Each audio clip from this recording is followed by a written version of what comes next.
พ่อแม่พี่น้องป้องปายเบิดทุกคนเนาะ FC ทางช่องบ่ภูมิบ้านนาเนาะ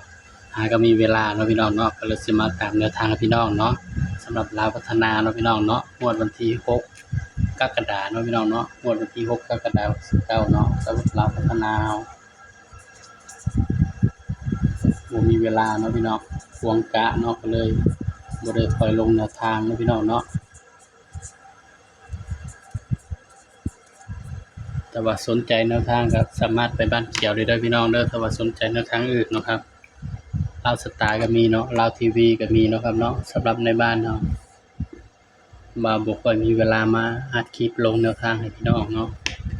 แต่ว่าอยู่ในบ้านเขียวเฮาก็พิมพ์เอาแล้วก็ลงรถเนาะพี่น้องสำหรับเด่นเนาะงวดวันที่6เนาะพี่น้อง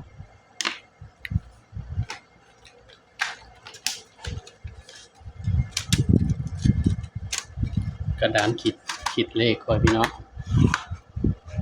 มันออก59เนาะพี่น้องเนาะมื้อนะ590392สำหรับเด่นมื้อนี้เนาะพี่น้องเนาะสำหรับตัวเด่นเด้อพี่น้องเด้อเด่น3กับ4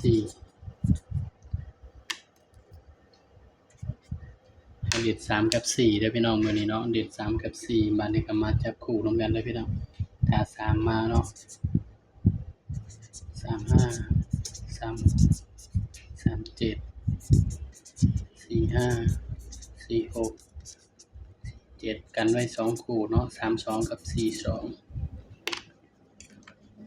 สำหรับเด่น4เด้อพี่น้องย้ำเอาตัวเลขก็เป็นเพียงแนวทางเนาะครับเนาะมีเข้ามีหลุดพี่น้องมักก็ตามบ่มักก็เลื่อนผ่านเนาะครับเนาะบ่าวก็เอาลงให้เพื่อเป็นแนวทางเท่านั้นเนาะพี่น้องเนาะสำหรับคลิปนี้เนาะบ่าวภูมิก็ฝากไว้เพียงส่ำนี้เนาะอย่าลืมกดไลค์กดแชร์กดติดตามบ่าวภูมิบ้านนานี่เด้อพี่น้องเด้อสำหรับคลิปนี้ก็สวัสดีครับ